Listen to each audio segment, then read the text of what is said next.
যথাগ্নির্দাহিকা শক্তি রামকৃষ্ণে স্থিতা হিয়া সর্ববিদ্যাস্বরূপাং তাং শারদাং প্রণমাম্যহম। পূজ্যপাদ স্বামী গম্ভীরানন্দ মহারাজ প্রণীত শ্রীমা সারদা দেবী, পল্লীগ্রামে, পর্ব 1। বিষ্ণুপুরে রেল লাইন হওয়ার পরে শ্রীমা ওই পথেই যাতায়াত করিতেন। প্রথম প্রথম বিষ্ণুপুরে পরিচিত কেহ না থাকায় তিনি পোকা বাঁধ ও লাল বাঁধ নামক বিশাল দীর্ঘিকাদ্বয়ের একটির তীরে বিশ্রাম করিতেন এবং চটিতে রন্ধনাদির ব্যবস্থা হইত। পরে সুরেশ্বর সেন মহাশয়ের গড়দরজার বাড়ি শ্রীমা ও ভক্তগণের বিশ্রাম স্থানে পরিণত হয়। স্বামী সদানন্দ 1315 সালের শেষে ও 1316 সালের প্রারম্ভে যখন বিষ্ণুপুরে প্রায় 2 মাস অবস্থান করেন, তখন সুরেশ্বর বাবু ও তাহার পরিবারবর্গ তাহার সংস্পর্শে আসিয়া শ্রীরামকৃষ্ণ চরণে দেহ মন অর্পণ করেন। 1318 সাল হইতে ওই পথে গমনাগমন কালে শ্রীমা ওই বাড়িতে 2-1 ঘন্টা বিশ্রাম করিতেন, কোনো সময় 2-1 দিন থাকিয়াও যাইতেন। একবার শ্রী শ্রী ঠাকুর শ্রীমাকে বলিয়াছিলেন, ওগো, বিষ্ণুপুর গুপ্ত বৃন্দাবন, তুমি দেখো। শ্রীমা তখন ধারণা করিতে পারেন নাই যে উহা কালে তাহার সদর রাস্তায় পরিণত হইবে। তাই বলিয়াছিলেন, আমি মেয়ে মানুষ, কি করে দেখব? ঠাকুর তবু পুনরুক্তি করিয়াছিলেন, না গো, দেখবে দেখবে। একবার বিষ্ণুপুর হইয়া যাইবার সময় শ্রীমা লাল বাঁধের ধারে সর্বমঙ্গলার মন্দির প্রাঙ্গণে বসিয়া বলিয়াছিলেন, ঠাকুরের কথা তো আজ সত্যি হল। বিষ্ণুপুর বর্তমানে হতশ্রী হইলেও প্রাচীন ভক্তিমান রাজাদের বহু কীর্তি অঙ্কে ধারণপূর্বক তাহার স্থাপত্য শিল্পের গৌরবময় দিনের কথা স্মরণ করাইয়া দেয় এবং পোকা বাঁধ, লাল বাঁধ, কৃষ্ণ বাঁধ প্রভৃতি বিপুল তড়াগসমূহ এখনো সকলের বিস্ময়োৎপাদন করে। শ্রীমা এই সমস্ত দেখিয়া বিশেষ প্রীতি লাভ করিয়াছিলেন। 1319 সালের ফাল্গুনের গোড়ায় কোয়ালপাড়ায় সংবাদ পৌঁছিল যে শ্রীমা আসিতেছেন। তাই নির্দিষ্ট দিনে আশ্রমবাসী বালকগণ অনেক দূর আগাইয়া গিয়া তাহার শুভাগমন প্রতীক্ষা করিতে লাগিল। গাড়ি দৃষ্টিগোচর হইবা মাত্র তাহাদের 2 জন ছুটিয়া গিয়া আশ্রমে এই সুসংবাদ প্রচার করিল। বাকি একজন গাড়ির সঙ্গে সঙ্গে হাঁটিয়া চলিল এবং কিয়ৎক্ষণ পরে মায়ের গাড়ির গাড়োয়ানের আসনে বসিয়া সজোরে গাড়ি হাঁকাইতে লাগিল। মা হাসিতে হাসিতে বলিলেন, তুমি তো বেশ গাড়ি হাঁকাতে জানো দেখছি। তার সব কাজই শিখে রাখা ভালো। যথাকালে গাড়ি আশ্রমে আসিলে শ্রীমা কেদারবাবুর মায়ের হাত ধরিয়া নামিলেন। গরুর গাড়িতে অনেকক্ষণ বসিয়া থাকায় তাহার বাতগ্রস্ত চরণ আড়ষ্ট হইয়া গিয়াছিল। সকলে প্রণাম করিয়া চলিয়া গেলে তিনি বাণুজ্য পুকুরে সামান্য স্নান করিলেন ও পূর্বোক্ত ছেলেটিকে বলিলেন, তুমি কাপড়টা ছেড়ে গামছা পরে ফুল তুলে পুজোর জোগাড়টা করে দাও তো। বালক না জানিয়া মায়ের ভিজা গামছা পরিয়াই ফুল তুলিতে চলিল। অমনি কেদারবাবুর মা হাঁকিয়া বলিলেন, ওরে, মার গামছা পরেছিস যে রে, ছাড় ছাড়। শ্রীমা কিন্তু বলিলেন, তাতে কি হয়েছে, ছেলে মানুষ আমার গামছা পরেছে তো কি হয়েছে, বেটা ছেলে, দোষ নেই, তুমি ফুল তুলে নিয়ে এসো। ফুল তোলার পর কেদারবাবুর মা ফুল বাছিতেছেন, পূর্বোক্ত বালক চন্দন ঘষিতেছে। কিশোরী মহারাজ, যার পরবর্তীকালে নাম স্বামী পরমেশ্বরানন্দ, রান্না করিতেছেন, আর পরম ভক্ত ও একান্ত অনুগত কেদারবাবু শ্রী মায়ের পার্শ্বে বসিয়া কথা কহিতেছেন। তিনি বলিলেন, মা, আপনার সব ছেলেই বিদ্বান, আমরা এই কয়টি আপনার একেবারে মূর্খ সন্তান। মা শুনিয়া বলিতেছেন, সে কি গো, ঠাকুর যে লেখাপড়া তেমন কিছুই জানতেন না, ভগবানে মতি হওয়াই আসল। তা তোমার দ্বারা এদেশে অনেক কাজ হবে। এইসব ছেলেরা আমার কত কাজ করছে, ভাবনা কি? ঠাকুর এবার এসেছেন ধনী নির্ধন, পণ্ডিত মূর্খ সকলকে উদ্ধার করতে। তোমাদের ভালোবাসি, তোমরা আমার আপন লোক। আহারাদি করিয়া কিছু বিশ্রামের পর তিনি ওই দিনই পালকিতে জয়রামবাটি চলিয়া গেলেন। 1320 সালের বর্ষার প্রথমে জয়রামবাটিতে খুব ম্যালেরিয়া ও আমাশয়ের প্রকোপ হয়। তখন আনুরের ডাকঘর হইতে সপ্তাহে 2 দিন চিঠি বিলি হইত। ওই সময় আবার আমোদর নদে বন্যা হওয়ায় কিছুদিন ডাক আসা যাওয়া বন্ধ হইয়া যায়। এদিকে দীর্ঘকাল সংবাদ না পাওয়ায় অত্যন্ত উৎকণ্ঠিত হইয়া স্বামী শারদানন্দজি কলকাতা হইতে লোক পাঠাইলেন। তিনি আসিয়া দেখিলেন শ্রীমা আমাশয়ে ভুগিতেছেন। অতএব কতুলপুরে চিঠি ডাকে দিয়া এই সংবাদ কলকাতায় পাঠাইলেন।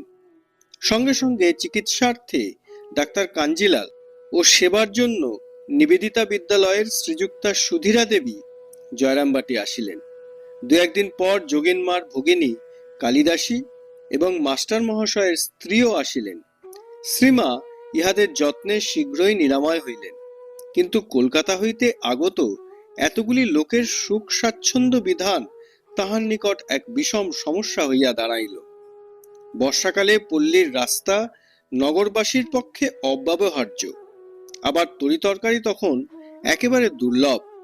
সুতরাং শ্রীমা কোয়ালপাড়ায় আশ্রমবাসী দিগের স্পষ্টই বলিলেন, এরূপ অবস্থায় তাহারাই ভরসা। ইহারাও প্রত্যহ 2 বেলা শাক সবজি ও অন্যান্য বস্তু পৌঁছাইয়া দিতে লাগিলেন এবং জয়রামবাটিতে থাকিয়া সমস্ত কার্য করিতে লাগিলেন। মাকে সুস্থ দেখিয়া ডাক্তার কাঞ্জিলাল চলিয়া গেলেন। এদিকে জলে ভিজিয়া অমানসিক পরিশ্রমের ফলে কোয়ালপাড়া আশ্রমের সকলেই জ্বরে পড়িলেন। 8-10 দিন আর তাহাদের কোনো খবর নাই। শ্রীমায়ের ভয় হইল যে আশ্রমবাসীরা হয়তো অসুখে পড়িয়াছে। তিনি আশ্রমাধ্যক্ষের কৃপণতার কথা জানিতেন বলিয়া তাহার মনে যথেষ্ট উদ্বেগেরও সঞ্চার হইল। অবশেষে জনৈকা স্ত্রীলোক দ্বারা সংবাদ লইয়া জানিলেন যে তাহার অনুমান সত্য। তাই আবার ওই স্ত্রীলোকের হাতেই রাধুকে দিয়া লিখিয়া পাঠাইলেন, শ্রীমান কেদার ও আশ্রমে আমিই ঠাকুরকে বসিয়েছি। তিনি সিদ্ধ চালের ভাত খেতেন, মাছও খেতেন। অতএব আমি বলছি ঠাকুরকে সিদ্ধ চালের ভোগ ও অন্তত শনি মঙ্গলবারে মাছ ভোগ দেবে। আর যেমন করেই হোক 3 তরকারির কম ভোগ দিতে পারবে না। অত কঠোরতা করলে দেশের ম্যালেরিয়ার সঙ্গে যুঝবে কেমন করে, ইত্যাদি। 1320 সালের 13ই আশ্বিন শ্রীমা কলকাতায় চলিয়া যান। পর বৎসর তিনি কেদারবাবুকে লিখিয়া পাঠান, তোমরা যদি কোয়ালপাড়াতে আমার জন্য একখানা ঘর করে রাখতে পারো তাহলে দেশে গিয়ে মাঝে মাঝে তোমাদের ওখানে থাকি। জয়রামবাটিতে ভাইয়ের সংসারে ঝামেলা দিন দিন বাড়ছে, আর ওদের জ্বালা সবসময় সহ্য করতে পারি না। সামান্য একটু অসুখ বিসুখ হলে দেশে একটু ঠাঁই নাড়া হবার উপায় নেই, ইত্যাদি। চিঠি পাইয়া আশ্রমের কর্মীরা পরম উৎসাহে কায়িক পরিশ্রম করিয়া কেদারবাবুর পুরনো ভিটাতে মায়ের আবাস বাটি নির্মাণ আরম্ভ করিলেন। পৃথক পৃথক 3খানি ঘর, 1খানি চালা এবং একটা খাটা পায়খানা সমেত একটি বাড়ি শীঘ্রই প্রস্তুত হইয়া গেল। পরে এই বাড়ির নাম দেওয়া হইয়াছিল জগদম্বা আশ্রম। 1322 সালের 6ই বৈশাখ শ্রীমা জয়রামবাটি অভিমুখে যাত্রা করেন। পথে কোয়ালপাড়ায় ওই নূতন বাটি দেখিয়া তিনি খুব আনন্দিত হইলেন, তবে জানাইলেন এবার আর থাকা হবে না। সঙ্গে সব অনেকগুলি আছে, অর্থাৎ রাধু, মাকু, তাহাদের স্বামীরা ইত্যাদি। এদের সব জয়রামবাটি গিয়ে রেখে পরে নিরিবিলি হয়ে রাধুকে নিয়ে এসে দিন কতক থাকব, এই বলিয়া তিনি জয়রামবাটি চলিয়া গেলেন।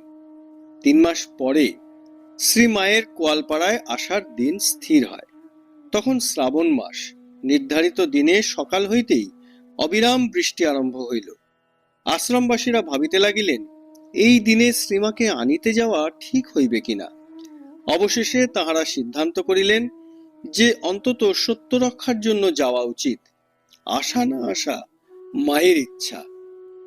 এই দুর্যোগে কোনো প্রকারে পালকি লইয়া বিকালে 3টা-4টার সময় জয়রামবাটি পৌঁছিবা মাত্র কালীমামা গর্জিয়া উঠিলেন, তোমরা যেমন বাঁদর দিদির ভক্ত হয়েছ, কেদারের তাঁতি বুদ্ধি কিনা? যোগেন মহারাজ দিদির কি সেবাটাই করছেন। শরৎ মহারাজ কিরকম সাবধানে সব কাজ করেন, কি তাদের ভক্তি। আর তোমরা এই বাদলে কি বলে দিদিকে নিতে এলে? শ্রীমা সব শুনিতেছেন ও ভক্তদের দিকে চাহিয়া মৃদু মৃদু হাসিতেছেন। তাই একটু ভরসা পাইয়া কোয়ালপাড়া হইতে আগত একজন বলিলেন, আমাদের কি সাধ্য আছে যে মাকে নিয়ে যাই বা তাঁর সেবা করি? আজ পালকি নিয়ে আসবার কথা আগেই ঠিক ছিল, তাই এসেছি। মা তখন হাসিতে হাসিতে বলিলেন, তোমরা কথা রাখতে পারো আর আমি বুঝি পারি না? আমাকে এখন নিয়ে চলো, রাধু ওরা সব তখন পরে যাবে। এই কথা শুনিয়া কোয়ালপাড়ার ভক্তগণ হার মানিয়া বলিলেন, তা কি হয়? এই বাদলে কেউ বাড়ির বার হতে পারছে না, আর আপনাকে আমরা ভিজিয়ে নিয়ে গিয়ে কি অসুখ করাবো? তখন কালীমামাও হাসিতে লাগিলেন। পালকি রাতের অন্ধকারে ফিরিয়া গেল। ইহার পরের মাসে শ্রীমা রাধু, মাকু, নলিনী দিদি, ছোট মামি প্রভৃতিকে লইয়া কোয়ালপাড়ার নূতন বাড়িতে গিয়াছিলেন এবং 15 দিন তথায় অবস্থান করিয়াছিলেন। ভাদ্র মাসে আসিয়াছেন বলিয়া তিনি শীঘ্রই ফিরিয়া গেলেন, অধিক দিন থাকা হইল না। এই বৎসর জয়রামবাটিতে জগদ্ধাত্রী পূজায় যাহার ভাণ্ডারী হইবার কথা ছিল, তিনি হঠাৎ অসুস্থ হইয়া পড়ায় কোয়ালপাড়ার একজন বালক ভক্তকে ওই কাজ লইতে হইল। তিনি অব্রাহ্মণ, তাই মা তাহাকে সাবধান করিয়া দিলেন, একটু আলগোছ রেখে কাজগুলি করো, তাহলেই হবে। এখন ওই অঞ্চলে সমাজের বাঁধাবাঁধি তখন খুব বেশি ছিল, এখনো শহর অপেক্ষা অধিক। একবার ভগিনী নিবেদিতা মায়ের জননীকে বলিয়াছিলেন, দিদিমা, তোমার দেশে যাব, তোমার রান্নাঘরে গিয়ে রান্না করব। দিদিমা তাহাকে বলিয়াছিলেন, না দিদি, ও কথাটি বলনি। তুমি আমার হেসেলে ঢুকলে দেশের লোক আমাদের ঠেকো করবে, অর্থাৎ এক ঘরে করবে। একবার জগদ্ধাত্রী পূজার পরিবেশনের কার্যে নিরত সেজমামার কপালে জনৈক সন্ন্যাসী হোমের ফোঁটা দেওয়াতে ব্রাহ্মণ জমিদার বাবুরা অনাচারের প্রতিবাদ কল্পে ও জ্ঞাতি নাশ ভয়ে অর্ধভুক্ত অবস্থায় উঠিয়া পড়েন। শ্রীমা প্রভৃতির বহু অনুরোধেও আর বসেন নাই, অধিকন্তু 25 টাকা অর্থদণ্ড আদায় করেন। পরে শ্রীযুক্ত ললিত মোহন চট্টোপাধ্যায় জয়রামবাটি আসিয়া ওই সংবাদ জানিতে পারেন। তিনি সঙ্গে গ্রামোফোন আনিয়াছিলেন। গ্রামবাসীকে উহা বাজাইয়া শুনাইতে লাগিলেন। পল্লীগ্রামে তখন উহা অভিনব বস্তু, সুতরাং সেই আসরে জরিমানা আদায়কারীরাও উপস্থিত ছিলেন। শ্রী মায়ের অপমানের প্রতিশোধ লইবার উত্তম সুযোগ পাইয়া বীর ভক্ত তখন অগ্নিমূর্তি ধারণ করিলেন এবং ভয় দেখাইলেন যে টাকা ফিরাইয়া না দিলে তিনি তাহাদিগকে গুলি করিবেন। বলা বাহুল্য, টাকা তৎক্ষণাৎ ফেরত দেওয়া হইয়াছিল। এইসব অদ্ভুত কীর্তির জন্য ললিতবাবু ভক্তমহলে কাইজার আখ্যা লাভ করিয়াছিলেন। জননীং শারদাং দেবীং রামকৃষ্ণং জগদ্গুরুং পাদপদ্মে তয়ো শ্রিত্বা প্রণমামি